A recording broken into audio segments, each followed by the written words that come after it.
Are you looking for a way to enable the desktop version of websites on Safari? In this video, I will show you how to quickly and easily enable desktop mode in Safari, so you can view websites as they would appear on a computer. Just make sure to watch this video until the very end to understand the tutorial properly.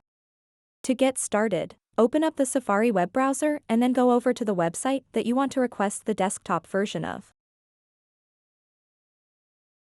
After that, tap on these two A's button on the left of the URL bar. And then simply tap where it says Request Desktop Website.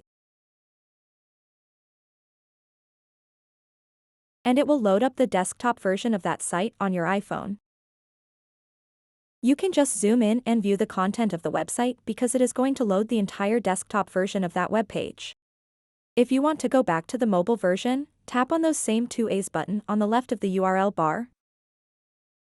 And then simply select Request Mobile Website.